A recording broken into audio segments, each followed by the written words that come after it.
A radiation suit and green particles all around a reactor. Now you know it's a Shino series.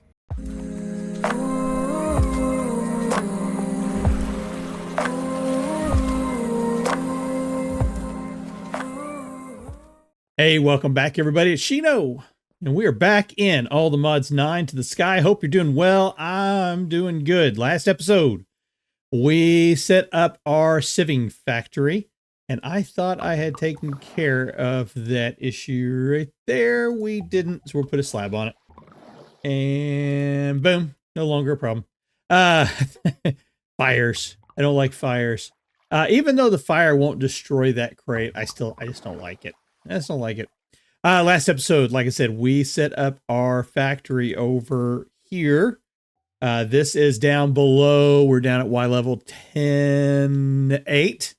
Way down below our base, which looks really cool from down here. I'm pretty happy with it. But anyways, we've got this set up. Now this thing, these little fellers here just can't keep up with all of this. And I have been trying to fine tune this. If I have all 9 of these going at once without any speed upgrade, just, moving the normal items per tick, 1, we get tremendously backlogged. 2, they still can't keep up. All 9 of them can't keep up with just dropping 1, every so often. So yeah, I'm having to come in here and kind of adjust this just a little bit. Let's put another speed in there. So I've been putting like 1 at a time and seeing if that will, if I get a backlog of stuff down there. So we'll find it. We'll find a fine tune on it. But yeah, right now we are producing so much. It is just insane. But to go ahead and get some of this stuff available to us, I did put in a wireless connector down here and hooked up a storage bus to our inventory system. And I set the priority on this to negative 8,000. So as a reminder, the mob farm over there is negative 9,000. This one's negative 8,000. So like when we need iron, it's going to pull iron out of the mob farm there first. It'll pull the iron out of here second. And then it'll pull the iron out of our workshop last. Back over here in the workshop, I did go ahead and automate the creation of the ultimate tier upgrades. And I've updated this entire area to ultimate. I did add in a little bit more, and to do that, I had to do a little bit of adjustments with the channels over here, which is not a big deal. I just took this area here from off of this channel network. We are still getting dangerously close. I've only got 6 more channels left over here for this side of the place, this side of the workshop.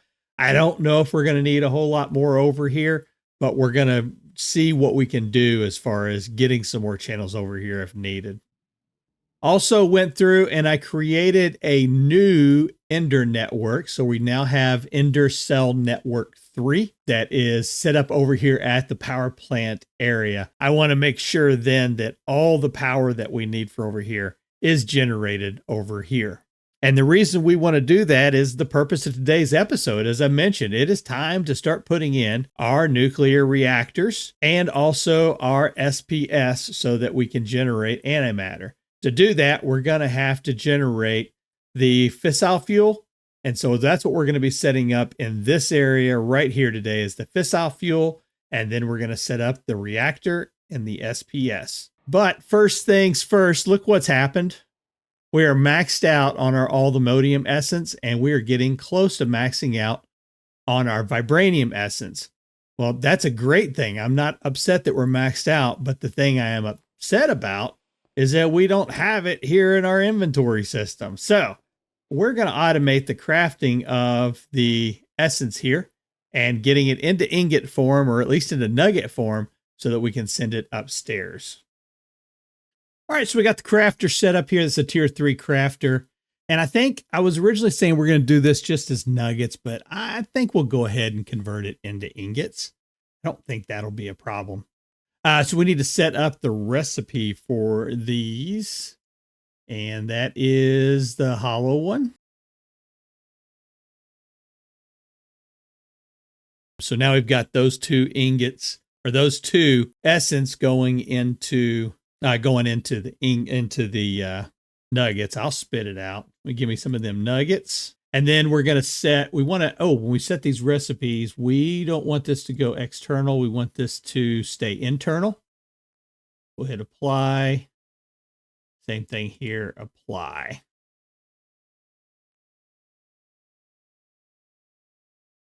I went ahead and set ultimate pipe upgrades into each one of these, and I set them on a white list just for the essence. I don't want any seeds accidentally getting stuck in there. It shouldn't allow any seeds in because we don't have a spot for it, but just on the safe side. So now I should just be able to hit that, and we want to kick that off, and we should be firing off. There we go. Hot dog. Let's go upstairs and take a look.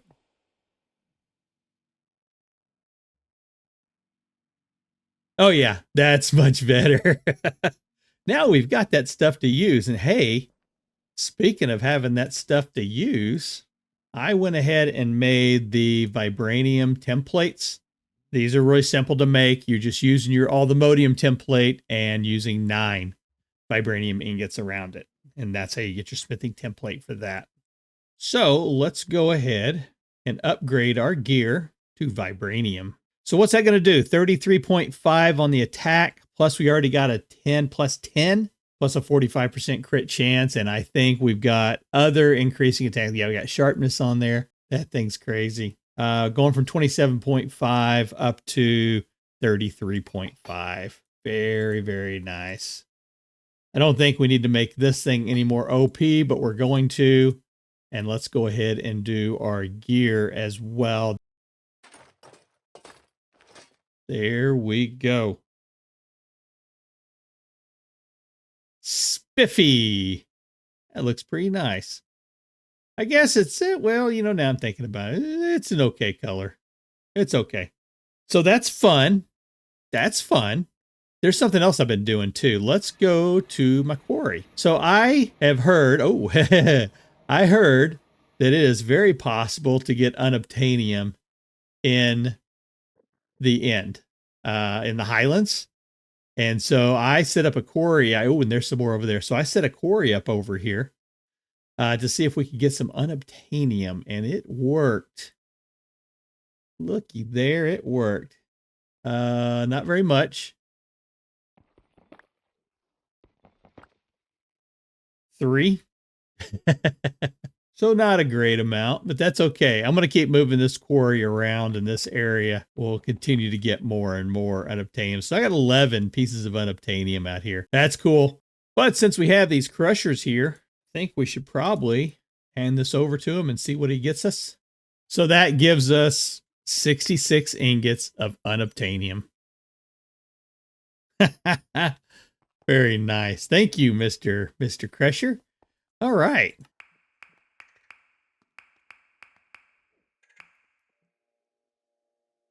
And there we go. Now we have unobtainium automated.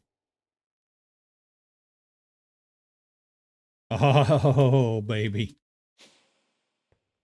I'm not going to make the armor just yet. We're going to let this go for a little bit. We're going to go ahead and get started with today's episode. So what's the plan here? Well, talked about this before. This is my power production area. We've got our reactors over here, our turbines. Those are all running smoothly. And yes, I do know it's pronounced turbine. I don't know what show that was from, but a guy called it a turbine, and it always just stuck with me. But I know it's called a turbine, but I just like to call it turbine. So the plan is I've got the central chunk is going to be the command and control center for everything that's happening on this platform. This area over here is going to be where we're going to be creating the fissile fuel. And I've got this set up into like networks, okay? So we're going to set up the sulfuric acid network over here. So this area is going to be for creating sulfuric acid. And we're going to be using AE2 and quantum entanglements over here to move stuff around.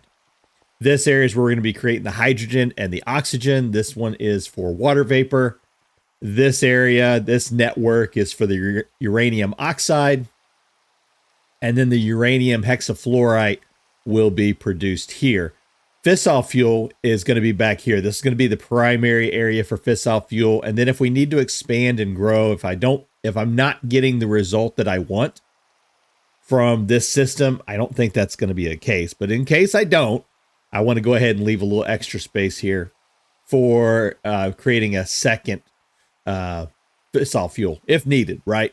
And then the rest of this area can be expanded upward as we go. So if we find, that we're not getting enough hydrogen and oxygen, then we can take this network that's right here, that's going to be, the blocks that are here, and then we can just expand it upwards, right? And so then we'll be able to make this grow as we need. Because remember, the thought is I may actually have one reactor here just for creating waste and have another reactor over here that's producing power and waste.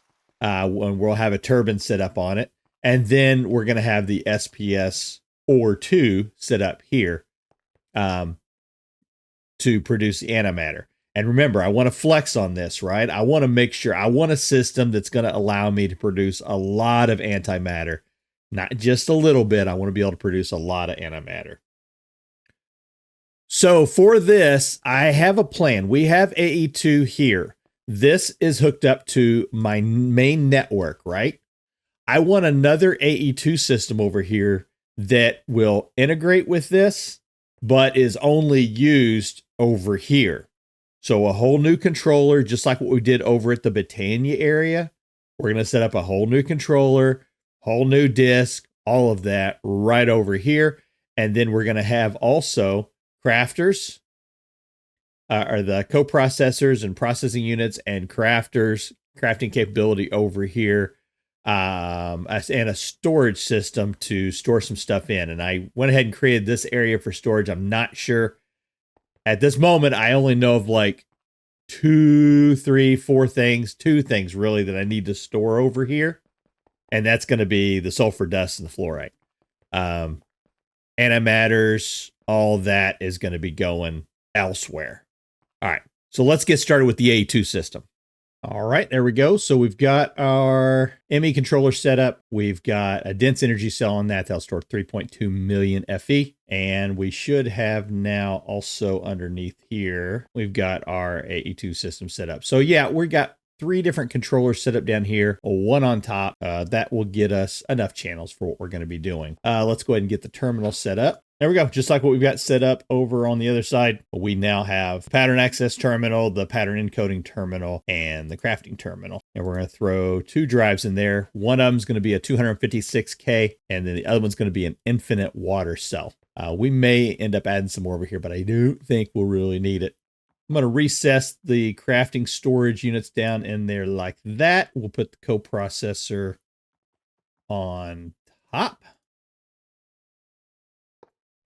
I'm going to use the dense cable, bringing 32 channels this way. And then we will just connect these in using the smart cable. And so my plan is just to do that, and then we can go and alternate it right on top of it. There we go. That's plenty of recipes. I think we'll be fine with that. And I'm not going to put void upgrades on these. Remember, this is going to be a secondary extension. This may come back and bite me at the end, but thinking about this, I don't think I'll need to put void upgrades. I am going to put gold upgrades on each one of these drawers, though. I don't think, again, this is only going to be for the items that are really being used in this process out here. So I think we're going to be using like 2 drawers, fluorite, right, and sulfur. I think that's about all we're going to be using, but I just want to give myself a little bit of expansion if I need to. So I went ahead and upgraded also the essence here for the fluorite and the sulfur, because there's only a couple of recipes that you can use for dust, making the sulfur dust. Let's go back. Sulfur dust. There's only a few recipes. So from the crafter, you have to go through the whole earth charge system through thermal series. I don't have all that stuff. Can't do that. Going through alchemy, there is a way that you can convert it and that's actually a possibility. I actually kind of thought about this, but we'd have to, I think that's where we'd have to automate like the blood orbs and everything. So we're not going to do that. All right. So I think for right now, we'll just kind of go with kind of what I had planned. So I do have a crafting recipe over there now for making sulfur dust. We have a goodly amount to begin with. Boom, boom. And we're going to put that in there, and then we will cue it in right there. Cool. That's going to start pulling sulfur dust over. This will use up probably, see, we can store 32,000 dust. Yeah, that won't use up all our sulfur. We're going to let that one build up. Other thing we need is fluorite. Boom.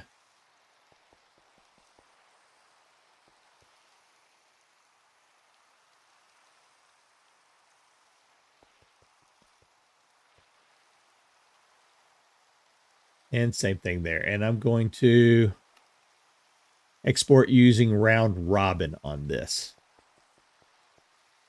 as we want it to fill them both up, you know, at the same time. Can I do this? How do you fire that thing up in the air? Press R. I gotta stop the rain. Yes. Thank you. Man, it rains here all the time. Oh, okay, cool. Thank goodness. Stop that rain. All right, so we've got our storage system set up here. So what this is doing is this is pulling this out. If I now come over to my AE2 system, I do not have it hooked up onto here yet. So I need the storage bus. I need the storage bus hooked up onto here.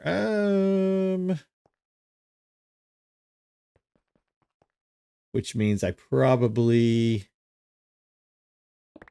you know what I want to do? I don't like having cables going across the ground, but I think that's a good time for that. Now, can we sneak a storage bus in there? We can. So that should now bring that online. Cool. So we've got our sulfur dust and we've got our fluorite. And it looks like the fluorite is already full. I don't think 32,000 is going to be enough to keep over here. So let's go ahead and put another upgrade on that. All right, AE2 system is done. Let's start setting up the rest of this. You'll see that I've got basically a list in the system. You'll see 2 QE. So what that means is I need 2 quantum entanglements for running this. So this is going to be the hydrogen and the oxygen is what is coming in here. And if I turn on my borders, my chunk borders, yeah. So we've got access back here to be able to bring everything in, right?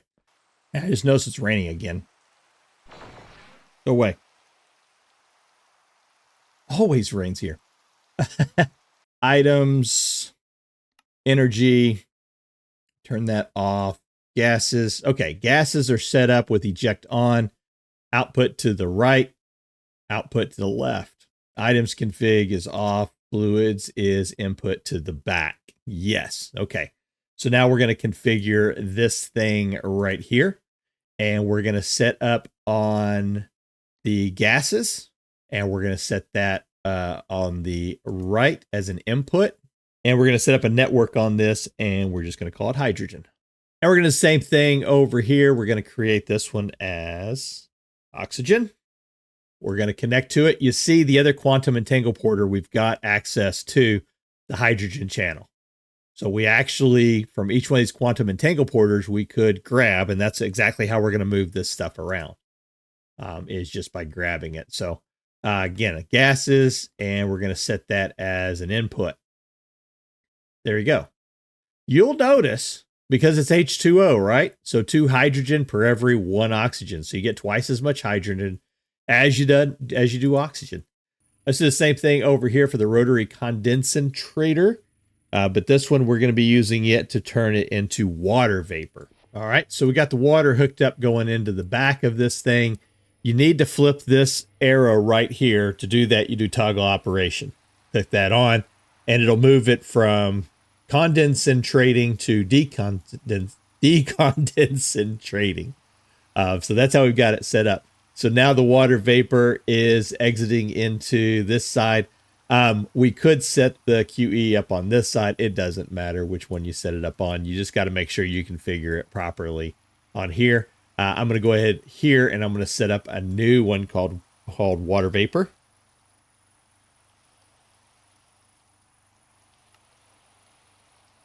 We're going to select it. So now this is set up to receive water vapor.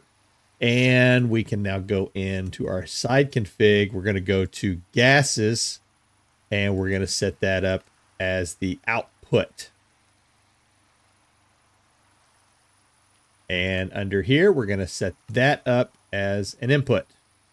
I accidentally selected that as items. You got to check the sides here. And if you don't know, if you look in the tooltip on the top, you'll see it says liquid water and it says gas water vapor. So that tells you what type it is. And this is gas. That thing is raining again. So I got to go over here to this side. We're going to choose on gas and we're going to set that as an input for gas. And now we got water vapor coming in. Next thing we're going to work on is the sulfuric acid. We're going to set this up in this area right here. And this is where we're going to need to bring in the sulfur dust from our AE2 system. What do you guys want?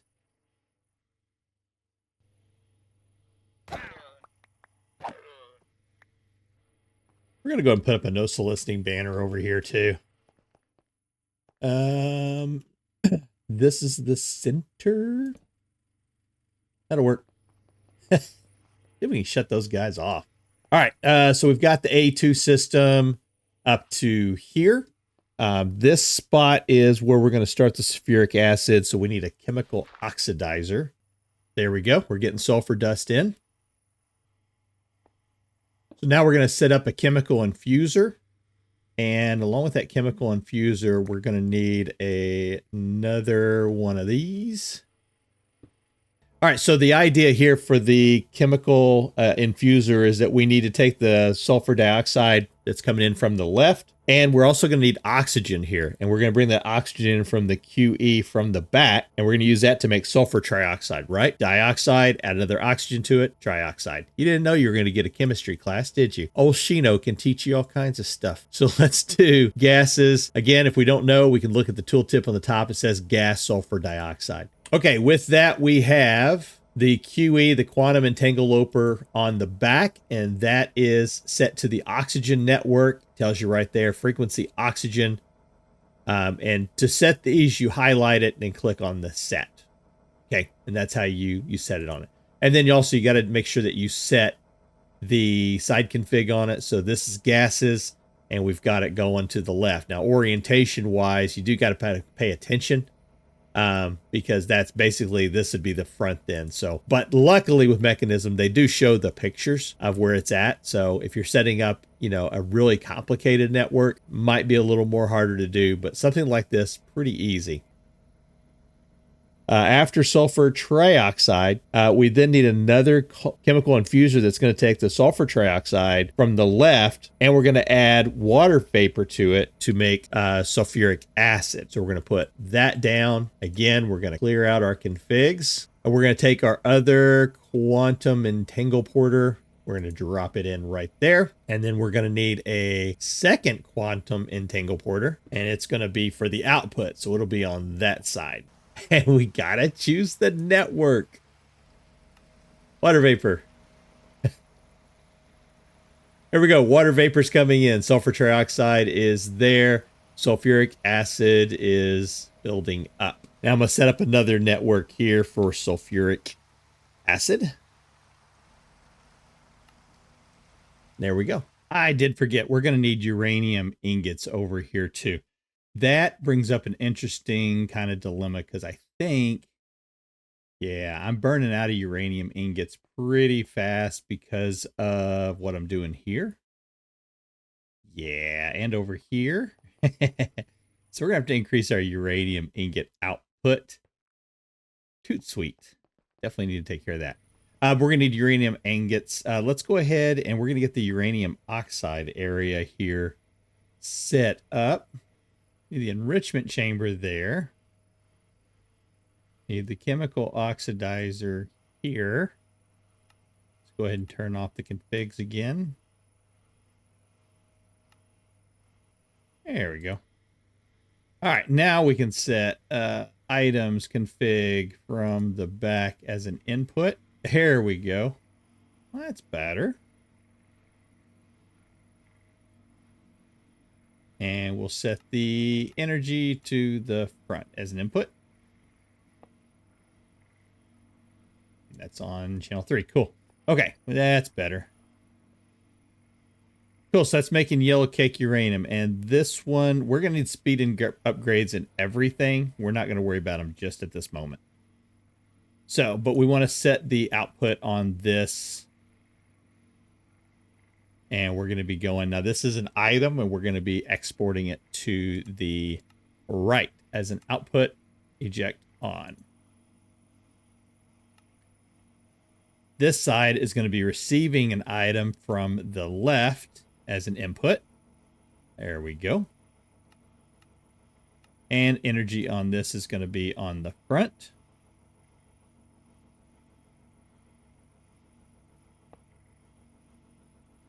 Channel 3. All right, and this is going to be creating uranium oxide. And you see uranium oxide is a gas. So let's come over here and set up uranium oxide. And we'll set that as an output with our auto eject on. That's empty. And there we go.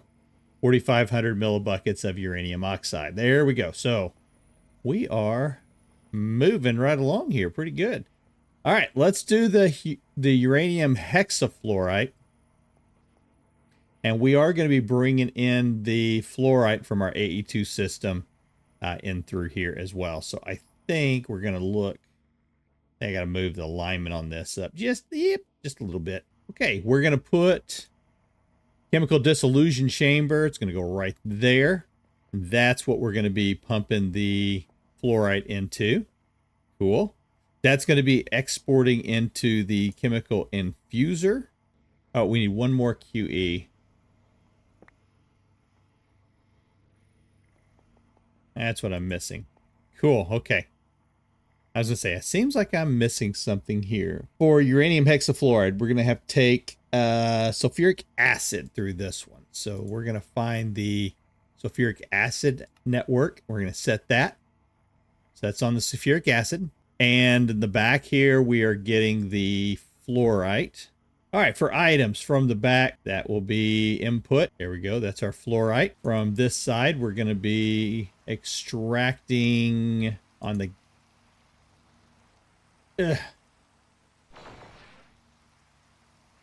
extracting gases. Where's that? There it is. Gases. As an output. Auto eject. And then this one is going to receive gases from that side.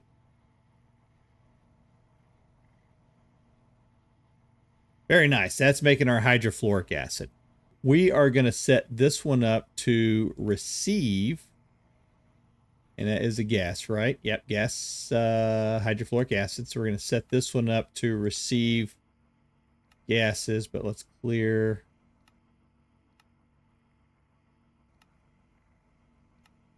everything out first. Gases, input 1. And then we'll come here and we'll do side config on gases. And that's going to be an output, auto eject on. This one's going to have to be on the uranium oxide network. And we're going to set this one up on gases to receive from the back. And we're receiving it into output 2. Where that's going to go. There we go. That is starting to make our uranium hexafluoride. There we go. Uranium hexafluoride. That is the complete system right there. Everybody's running. Everybody's producing. You know, we're not running at a very fast pace right now, but that's okay. Let's get our fissile fuel area set up.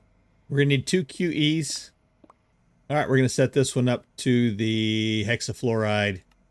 We're going to set on that channel. So that shows us that we've got the gas uranium hexafluoride coming into there. and we are going to set this up to receive gas from that side.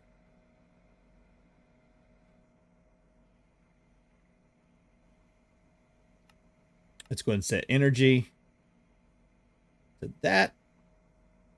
Now we should, under gases, be able to set that as an output. Auto eject. And we are making fissile fuel. Slowly, but we're making it.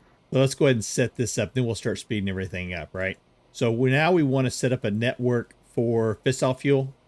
So we'll come in here and we're going to say fissile fuel. And we can see fissile fuel is a gas. So we'll go ahead and go to our gas setting left as an input. And then we'll come on to here and go to gases and say right as an output with auto eject on. All right, letting it run here for a little bit. I can see where, some of the bottlenecks are occurring at on here, specifically like right here. You can see like you get like a yellow bar up there, and that's telling you that you got a problem. If you look at it, it says not enough room in output. So this thing is creating the hydrofluoric acid quicker than this thing can process hydrofluoric acid into hexafluoride. All right, so keeping an eye on this for a while. Things are kind of balancing out a little better. Now it seems like the choke point is occurring here where we're supposed to be getting oxygen. So this is where the beauty of this system sets up at. If I need to expand this, I can. And now I can just take the configuration card and I can shift right click there and then right click there. And that sets the configuration there. Same thing here, shift right click, shift right click. Right click. And there we go. So now that is set up for oxygen. That was set up for hydrogen. And so now all we need to do is connect pipe just like that. And we can put power on the front. And we have just doubled our output for hydrogen and oxygen. Just that simple. It's going to take a little bit of time just to kind of balance it out. But for now, though, we're up to 420,000 millibuckets of fissile fuel, and that is good. I think next thing we're going to do is start building our first fission reactor. All right, before we go any farther, let's go ahead and get our HDPE pellets taken care of, or our HDPE sheets. That is to say, remember this thing we set up making making our moss blocks quite a while ago. So this is cool because we need those. You can use any kind of bio items for getting your biofuel, and I think that's good. I don't know. I mean, what do I want to do with these? That's a good question. Let's take a look at the recipe for these and see what we're going to need. So module bases, mechanism farming unit, the SPS casing. This is what we're going to need a majority of these for. Radiation shielding unit for the mech suit, mech tool, solar neutron activator. I mean, that's the primary purpose for the SPS and for the solar neutron. That's really what we need these for, are a majority of them. So, and then of course to the mech seat. So,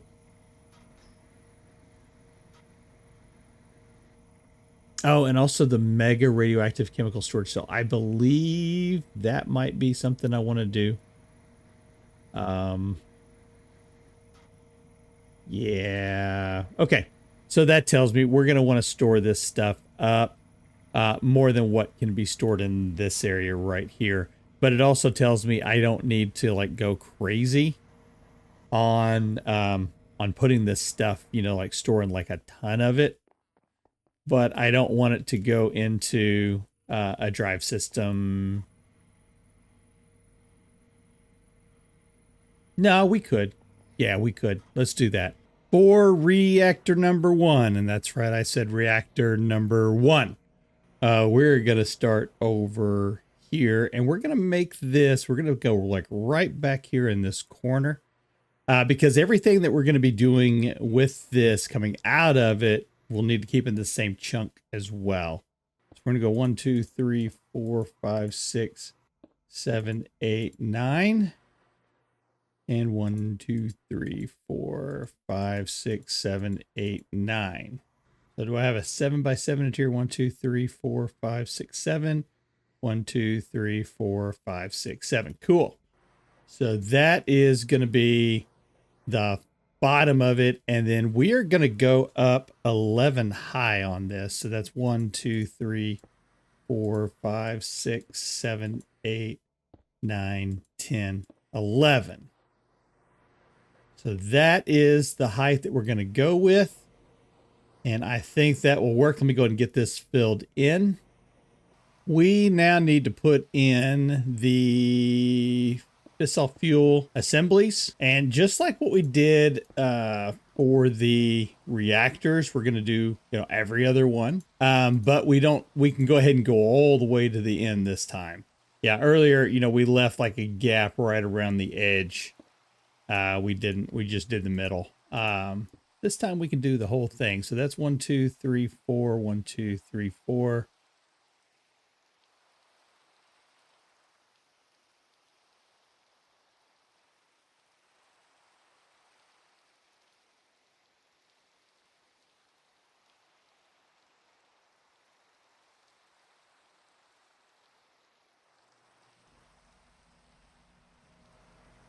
All right, cool. Do I have a building wand? I do.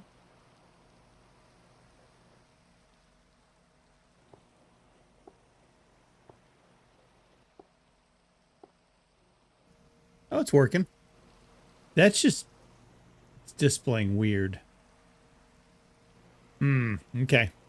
All right, so we've got this coming in now, but we still need some of the pieces. Like we're going to need the reactor ports, and we're going to need the logic adapters as well. And I'm going to have to remember how I used to do the logic adapters. All right, so we've got a QE set up here for fissile fuel, which is the same network we have here. We don't have this configured to go in there yet. So we're not sending any fuel into it, which is important. We want to make sure we got everything set up the way we want it before we start pumping fuel into this thing. Because once we get this thing kicked off, we're going to create waste. And if we don't have that waste set up and ready to go, we're going to cause a lot of problems. We do need to get water into this. And I think I can do this with a fluid interface here. And I think it's the exporter is what I put on that side, and then I can put a logic cable between it. Is that correct? I think that's right. Been a while since I've done this, and like I said, I'm not a big fan of this stuff, but export fluid. Yes, that's what we want. We're gonna put that in there, and we're gonna open that up. It should be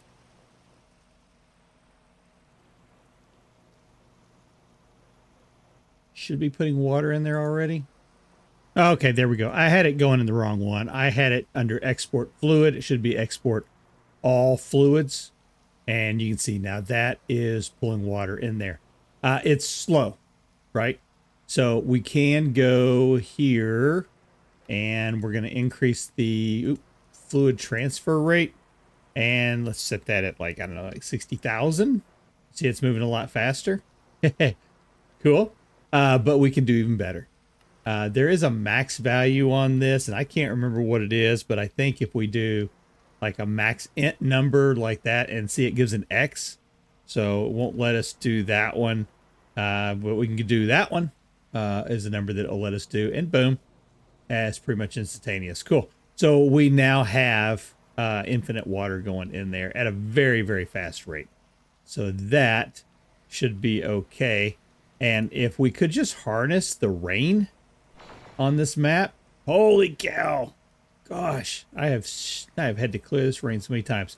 All right, so we need to take care of the coolant out, or the steam out, I think is what it's called. From here, if I do shift, and we see is output waste and output coolant.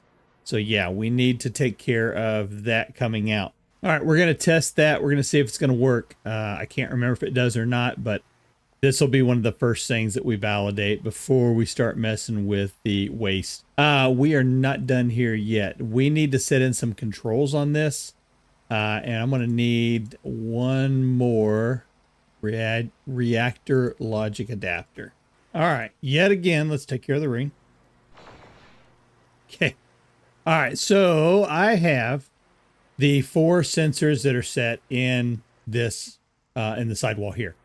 Bottom one's for fuel, damage, waste, and high temperature. Okay, so that is what each one of these are checking for. So what we're going to do is we're going to go in on the north side. We're going to put in a redstone card, and we're going to make sure it's configured for an input. Then we're going to go to the east side. We're going to put in a card. You see that? It's raining again. I just stopped it, and it starts raining again. All right, so that's on the east side, and we're going to set that for an output. We're going to set it on a weak signal. So right now we can see of all the warning indicators that we have, the only one that that is a problem is fuel. So whenever the state exists that's being detected here, it's going to put out a signal to the redstone lamp. Cool? Okay. And that's all on channel 1 is what that's doing there. So I'm going to choose that thing, and I'm going to say connect, connect, connect, and connect. For this one, we're going to go to the north side. We're going to put that in, and that is going to be an output as a weak signal. Now, why are these receiving signals now? Interesting. All right. I'm going to go here. I'm going to set the gas type on this is going to be an output, auto eject. Oh, wow. We're full. The fissile fuel, we're full of fissile fuel. We're full of that. It is not on right now.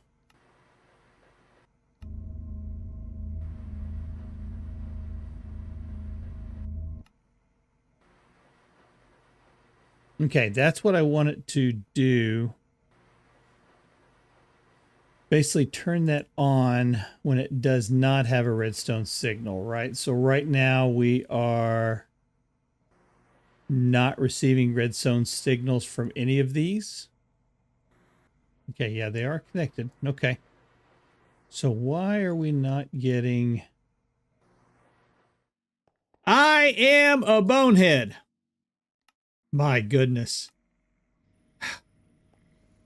So I was just editing this video right before it went out because I've been putting stuff off to the last minute and realized that like almost all of this, since I got this built and I started working on all this, I did not get any video. All I got was audio recorded. Oh my gosh. Okay. So quick recap, and then we'll talk about what's coming up next. We got the reactor built. We've got it running. I've got the you'll see green particles everywhere because I irradiated myself. We've got a barrel here that is the go-between between the rest of the system and what's going on here.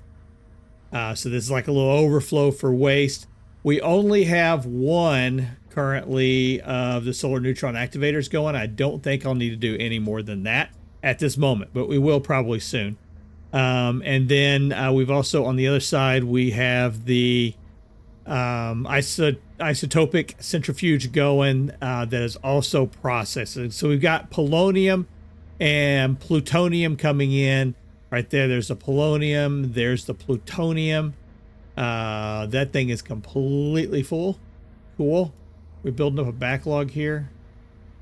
Not really. Okay. We'll keep an eye on that. And these our crushers are creating the fluorite dust, and they are outputting the polonium and plutonium pellets into the ender chest there. Down here we have the waste pipes. It's receiving the spent nuclear waste. And that is coming down into these barrels. We have 16 of these barrels running all along the side here. And we're going to start working on the second tier of barrels once these are done. Okay. And then we'll have 2 tiers of barrels going. That should last us for a long time. This has been running a long time. And we're at 36. And remember, each one of those barrels can hold 512 buckets. We're at 36 per bucket. Cool. Okay, so that is everything here. Did get this set up. So this is, I can flip the switch. That turns this off. And that basically simulates getting an emergency signal from any one of these. So any of these kick out a signal, it should shut that off. And there you see the levers in an off state right there. That's what allows it to run. Over here for the ethylene for making the HDPE sheets and the HDPE pellets, this was blocked up because of the ethylene. So I put a liquid ethylene jumbo tank back here. And then I set the connection on this for fluids to be both input and output. So anything in excess that can't be used in the system gets put into there, and then when it needs it, it pulls it back out. So we keep this at a constant state, and everything seems to be working okay. Do I have upgrades here? I do not have upgrades on this. Cool. Okay, everything here is running copacetically, just the way I wanted it to. So we're going to continue to watch this between episodes, just to make sure that nothing bad happens beyond what we've already done. I don't know. I won't explain how I can't explain how it happened. I'll give you an idea of what happened and what I think happened. We did not even have this connected to here yet, and I broke a pipe. Now I'm not sure. This pipe was here, but I didn't have the connection going to it yet, so it wasn't sit on push or pull. It wasn't connected to it yet. It was just, just a blank end right there. And I had the rest of these pipes connected, but I hadn't started pumping any waste into it yet. The only thing I can think of what might have happened is maybe when I was connecting it for a brief second, maybe it registered, but it was a lot of nuclear waste that dumped here. It was like a 10-hour to clean it up, and we got like 3 hours left. Luckily, before I started doing that, I had said, hey, I'm going to go ahead and put on my radiation suit and get everything ready just in case before I started doing any connections to this stuff. So I didn't get myself sick. And we put this far enough out here that the radiation at the time, the radiation was like out to about here. Is where it was at. And so it ended up clearing. We didn't get our villagers irradiated, didn't get any of our animals irradiated, bees, none of that stuff. Everything stayed safe. And then I didn't show this because it was lost in the camera footage, but here's what we've got set up. We got the celestial manipulator set up. So now when the sun goes down, it's getting ready to, this will kick on and we'll bring it back to sunrise. Is what it does with the redstone signal right there. Cool. So that keeps it always sunny here, which is what your solar neutron activators need. And then because I was getting tired of the rain all the time, I got another one over here for the redstone on it to get rid of the rain and take it to clear skies whenever the rain starts coming down. So that's it. It took me like, I don't know, seems like an hour to record, hour, maybe 2 hours to record what I just explained in like 10 minutes. Maybe I should just start narrating stuff. There that goes. Now to clear the rain, and there's the sunshine. Sweet. All right, folks.